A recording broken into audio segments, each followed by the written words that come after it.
The shooting at this apartment complex marked the second homicide this year to involve a victim 18 years old or younger. At the same time, that victim's family hopes the person responsible is held accountable for the killing. Early Sunday morning, here at the Stone Lake Apartments, police were called to a person shot. 18-year-old Deera Johnson was rushed to the hospital but died a few hours later. We know her as Baby D. Baby D was a light of sunshine. We miss her. We love her. While sitting next to Datara's parents, Brandy shared that her cousin graduated high school in Beech Grove last year and planned to attend Marian University. The 18-year-old lived in the apartment complex where she was killed. Her family doesn't know what led to the murder. It's just unclear. I'm not really sure what happened. We just know that she was taken away from us too soon. 12 hours earlier, on Saturday afternoon, IMPD also responded to a different homicide on the near northeast side. That case involved an adult male shot to death in the front yard of a home along Kinnear Avenue.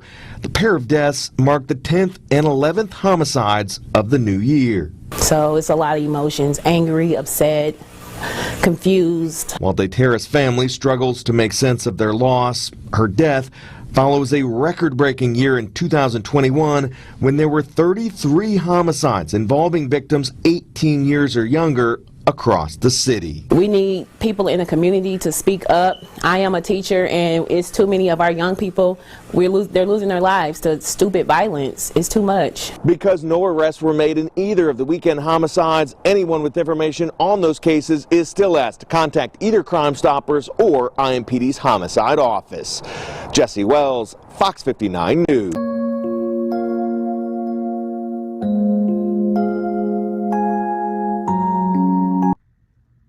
Hello everyone and welcome to the channel. My name is Shanira and this is Talk and Crime. This channel is to bring awareness to all of us that are out there, whether it's domestic violence or a crime unrelated to domestic violence. Crime is crime. So today, y'all, this story is about a beautiful young lady with so much goals, dreams, and passions. She was a go-getter, as her family and friends describe her. Deera Johnson, age 18 years old. Now, Deera was born February 25th, 2003. Deera also went to school at Beech Grove High School, and then she would later want to go on to college to study in biology. Deera was 18, of course, but Deera had her goals planned and set. She was a go-getter. At the age of 18, Deera wound up buying her own car and also getting her an apartment. Deera was not playing, and she was no joke.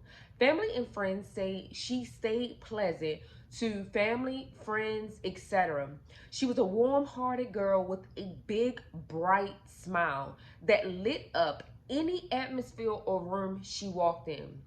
Now, of course, Deera had her own apartment, and she also worked. She worked really hard for what she wanted and expected herself to have in life. Now, unfortunately, Deera Johnson would lose her life by the hands of someone she thought loved her. This is the story of Deera Johnson. On January 16, 2022, Deera Johnson will be heard arguing with her boyfriend by the name of Anthony York, age 20. 1:30 that Sunday morning, just south of East Hannah Avenue, IMPD got a call about a person shot. When they got there, officers found 18-year-old Deera Johnson left for dead inside of her apartment. They didn't give an address, but they had a ping from where the call came from. They had to go door to door, and then they finally came upon my daughter's door, where her door was open, and they was able to see her laying in suffering from a gunshot wound. Johnson was rushed to the hospital, where she died hours later. Her phone and car nowhere to be found. The family believes someone Johnson was dating is responsible for her death. To the family's heartbreak, days after Johnson died, a fake GoFundMe account started circulating, raising thousands of dollars. and someone who had access to her Facebook account was sharing messages to her family and friends. Family has reached out to investigators about those posts. Meanwhile, they've started their own Facebook page, Justice for Deera Johnson, in their search for answers. Working for you, I'm Amber Grigley, WRTV. Well, the family says the person who created the GoFundMe got nearly close to $9,000. As of tonight, they are not aware of an official fundraising effort in their daughter's name. IMPD says there are no updates in the case at this time and still asks those with valuable information to come forward. Once police entered the apartment, Datara was on the floor. She was immediately rushed to the hospital where later she passed away with gunshots. Now, Datara's boyfriend was a suspect, but they wasn't for sure yet. Then police and investigators wound up looking at a camera that was located at the apartments. They noticed that Datara's boyfriend, Anthony, was leaving her apartment and dumping trash in the dumpster. So police officers knew that her boyfriend had something to do with it. Neighbors also said that this wasn't out of the ordinary. They were used to hearing Datara and Anthony arguing. It was like a domestic violence situation with the both. Also, they said Anthony was nowhere to be found. Come to find out, Anthony fled the state to another state, which it was Phoenix, Arizona. Now, the way they knew he was in Phoenix is because his brother was incarcerated and they were able to listen to the phone calls that led them up to Phoenix, Arizona. The police will go to Phoenix and stay for 5 days, and Phoenix helped the police officers in Indianapolis trace his whereabouts. Finally, they arrest him and bring him in and question him. They asked Anthony, like, what happened? Why did you kill your girlfriend? And Anthony would say he did not kill her. And he would even go to the extent of saying it was a man in a mask that killed his girlfriend. When police brought up the surveillance footage of him leaving her apartment and throwing stuff in the trash, instantly, Anthony shut down. He would no longer talk. Now, in these papers that Anthony threw in the dumpster was one, papers that showed he was incarcerated and was able to bond out. So his name was on a lot of that stuff. And it seems like, in my opinion, that he had a lot of things there and he was trying to hurry up and get rid of evidence in his name as quick as possible. And if you didn't kill her, why in the world would you leave the state? All of this stuff pointed up to Anthony, and Anthony didn't know that he was literally leaving breadcrumbs. I mean, he was basically leaving evidence behind for them to trace him. Thank God he was not smart enough, because at the end of the day, when it's all said and done, a life was taken. And that's a shame that only at 18, she had to go through domestic violence and etc. with a man that truly didn't care for her or her safety. Now, Anthony is still incarcerated at this time, and he hasn't went to trial yet for this case. Now, Anthony was charged with murder and carrying a concealed weapon without license. So Anthony is waiting trial. Also, Datara's family spoke out, her mother and father, and this is what they had to say. Give people a chance to forget about this. As the days go on and we bury her and we go on to our regular lives, we're not going to let this die down. We're going to apply pressure. A week after losing their 18-year-old daughter, the family of Deera Johnson is fighting for justice and for information that can lead to an arrest. A Facebook page called Justice for Deera Johnson has already captured the attention of thousands of people across the state. WRTV's Amber Grigley sat down with Datara's family to share their story about the impact of violence. She danced, did TikToks. Me and her, that was our thing. Amber Freeman still finds it hard to put into words what happened on January 16th. My daughter did not deserve this. She was going to...